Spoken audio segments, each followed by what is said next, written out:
Hi, welcome or welcome back to my channel, Stitch in Style by me, Nadia.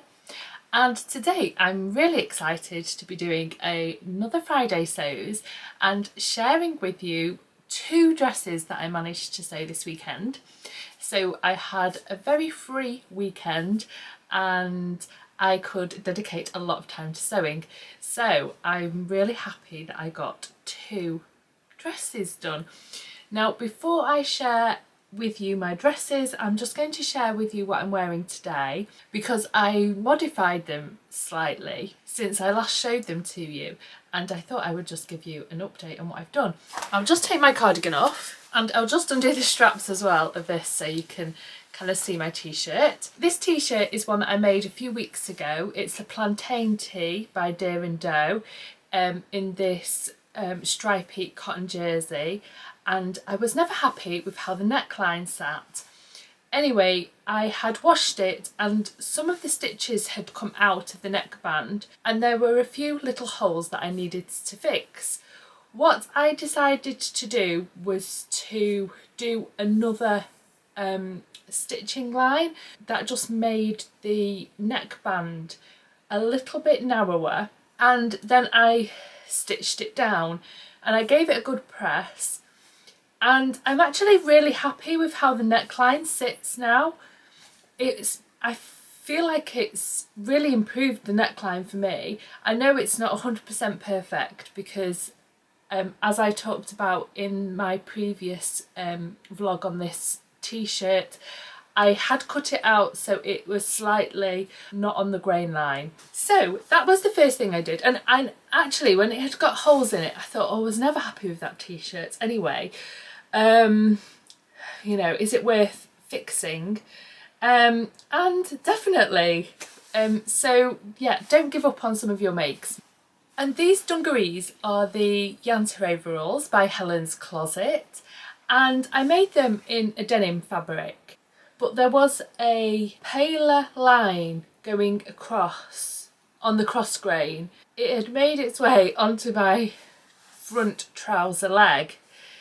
So, and then when I'd noticed it, I didn't notice during the making process, it was only after I'd made them up. What I decided to do was to dye the dungarees. Now, I chose a denim blue colour dye and I thought it would be very similar colour, and it was pretty similar, but the colour came out really flat and it didn't look like a denim. It kind of looked just a navy blue pair of dungarees, because denim has that little bit of a lighter and darker kind of weave on it. So yeah, it turned out really flat in colour, and then I just wasn't reaching for them because I prefer to wear black over navy. And then I decided, do you know what, I'm going to dye them again, and this time I'm going to dye them black. Now, it doesn't matter so much with the stitching because I'd gone for a different colour thread anyway on the top stitching. You can see that I'd gone for this red anyway. So they are looking maybe a little bit blue on the camera, but they do look a black in real life. So I have been wearing them a little bit more now they're black, and the fabric is actually very soft after dyeing. I thought it might go a little bit hard or stiff after dyeing, but if anything it's kind of softened up the fabric, so I'm really happy with the little tweaks that I've made to both of these makes. Now onto the main attraction, and that's my two dresses. Now, for those of you who watched my previous Friday sews, I shared that I wanted to make a batwing dress by Charlotte Can. I think that's how you pronounce it, but you know, please correct me if I'm wrong. And it's the Elskan dress, and I bought it on Etsy. I was looking for something in a similar style to a previous dress that I'd owned ready to wear, and this just fit the bill perfectly. It was exactly what I was wanting. It's kind of big on top and then fitted over the waist and hips, and I've got it all sewn up. So I'll do a quick change and get the dress on so I can show you some of the details. Here is my batwing dress, and I'll just stand up and give you a little twirl. So here's the dress. So you can see here that it's got a definite batwing on it, and then it's tight here. It kind of comes up to mid-thigh. You can pull it down, but I think it looks better when it's just up a little bit. So it's tight up to my waist, and then there is like some draping at the top. Here's the neckline. You can see like there's a little bit of like a cowl kind of look to it, and here are the cuffs. This is where it meets here. So you've got quite a lot of like excess fabric at the top, which is exactly the style, and then fitted along the bottom of the arm. So that's the look, and I'll show you from the back. That's the side, and that's the back. So I hope you can see some of the details in the dress. I'm just really happy with it. It is exactly what I wanted. Now, okay, let's talk about sizing. So as I mentioned in my previous vlog, this is not a size inclusive pattern. It goes up to a US 16, which is a bust 42, waist 35 and hip 45, and I fall into the measurements for a size 10 on my bust and my waist, and then a size 12 on my hip.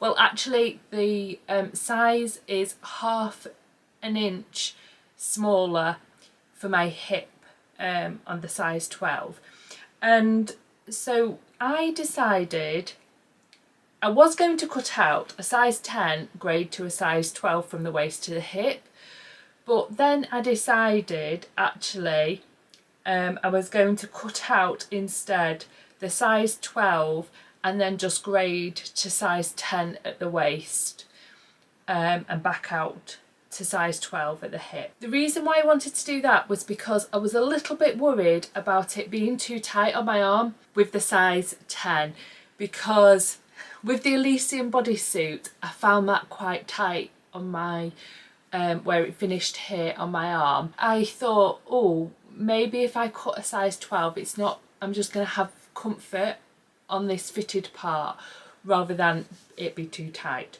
So that was the reason why I decided to go for a size 12 on the top. And I wasn't, obviously it's not fitted at all, so, and that was exactly the style, so it wouldn't matter if there's a little bit of extra room around my bust. In fact, I would perhaps even like even more material at the top. I don't know, make it a little bit more exaggerated, although I am pleased with how it's sitting. There's a lot of negative ease in the hip, so I think the finished garment measurements for the size 12 is 36 3/4 of an inch. I think that works out, although I'm not very good at maths, 4 1/4 inch of negative ease in the hip. I wouldn't size down on the hip because of that negative ease, and it fits perfectly. Now I did use the Mariflex thread for my hems, so you can see there for the cuff, and I just think it looks so neat with the Mariflex thread. Now the only issue I had in terms of construction, and I must say it came together so quickly, this dress, it is really no more complicated than making a t-shirt. You have minimal pieces and yeah, it all comes together really nicely.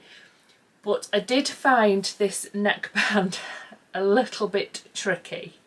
I use this bamboo jersey from First for Fabrics, which is a lovely quality. It's got a lot of nice drape to it, and it's got quite a bit of stretch. It is 5% elastane. Now, I did do the stretch test before I made the garment just to check whether it was going to be stretchy enough, because it says in the pattern that you need at least 50% crosswise stretch. And this material was a little bit more stretchy on the grain line than on the crosswise. So I was wondering whether to cut it out the other way, but I measured the stretch and actually it was just 50% crosswise stretch. Really, it might have had a little bit more, but it was just enough. Now, I think that made a difference when it came to this neckline. So I was trying to stretch the width of the neckband across how it should be, and it just would not stretch. So I had to cut out a new neckband with a little bit more. I think I maybe put another centimetre or so on the neckband, and still it was, I had to stretch it to its absolute maximum to get it in between the two places where it needed to stretch. That was a little bit fiddly to do, and I really had to stretch it, but it went in fine. And then when I finished the neckband, the neckline at the back, that is left raw. I found it really difficult to understand, stitching the shoulder seams together, how the front neckline and the back neckline met and went together and finished neatly. And I looked at the instructions and I couldn't really work out how to do it. So I did it one way on one side and then another way on the other side, and I decided the first way I'd done it was a bit neater, so I unpicked the other side and did it how I did the first one. But yeah, there were a couple of issues with the neckband, getting that in, getting it to lie flat, doing the getting it to meet the back neckline and everything. So for that reason, I would say it's not for the absolute beginner, but if you've had experience sewing t-shirts and things, then yeah, it is really no more complicated than a t-shirt, and I'm absolutely delighted with the final look of it. And my husband also complimented me on this make. I've not styled it up in any way yet, but look out on my Vlogmas because I will be wearing it over the Christmas period. I cut this pattern out on the Friday and I managed to sew it up on the Saturday. So then on the Sunday I was looking for a new project. I was so happy with my dress, I thought, why not do another going out dress? I decided to do a Davenport dress because I was really happy with how that fit. So I had this piece of material and I got it from Sherwoods Fabrics, and it's an ex-designer fabric and it's just hanging here. It was sold as seconds because it had a huge printing error running down the middle of the fabric. Well, it wasn't quite the middle, it was off centre, and there was only 2 meters of it left when I purchased it, so I did get the last piece. Because I only had 2 meters and there was this huge thing running down, I was debating on whether to make a top, but I decided in the end to make a modified version of the Davenport dress and see if I could get that out of the material. So I will put my dress on now. So here is my Davenport dress, and I just about squeezed it out of the fabric. I only had the faulty bit left and a couple of other tiny little pieces. I did modify this pattern quite a bit, and I'll just show you some of the details now. I've got the neckline. It's similar up into here. Now I've not put the waist tie in, although I do have a seam here, and you can see that the fabric is going in different directions. That's like partly a design feature and partly because I didn't have enough fabric. So I've not put the ruffle on it. I did lengthen the dress piece. I've not put any pockets on it. I just cut 2 back pieces. Now the back piece on the skirt I had to cut out in 2 pieces because of the fabric, so that does have a join down the middle, and obviously then there's the join for the waist seam and the join for the back yoke. And with the sleeves I have just cut them out as is the pattern and then just hemmed them and not added the ruffle, so that's just hemmed. So it's like a little tunic dress, and I quite like the floaty sleeves. Now this fabric, it is a polyester. It was a little bit difficult to press, but I actually didn't find it too bad to work with. I thought it was going to be an absolute nightmare to hem because I just can't get the rolled hem foot to work on my machine. No matter what I do, I think I need a little bit more practice with it. I thought it was going to be a nightmare to hem, and actually it has hemmed really nicely. I thought I will leave off the ties off the waist, and I quite like the floaty look, although I can always add a belt myself to it. And I could wear this as a dress or as a top over trousers or jeans. I'm just really happy with it, and it's in the kind of colours that I like to wear, which is black and white and grey. So the Davenport dress is size inclusive. It goes up to a 7X, and I'll put the details at the bottom, with it taking out some of the features that take a while to sew, like the ruffle and the pockets and the waistband. It actually came together really, really quickly. And yeah, so I managed to get that done on Sunday before we did go out actually for dinner with my mother-in-law.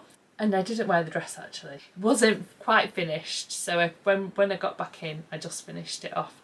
And like with my other dress, you'll be able to see this during Vlogmas, hopefully, and me styling it. So I'll look forward to sharing it with you then.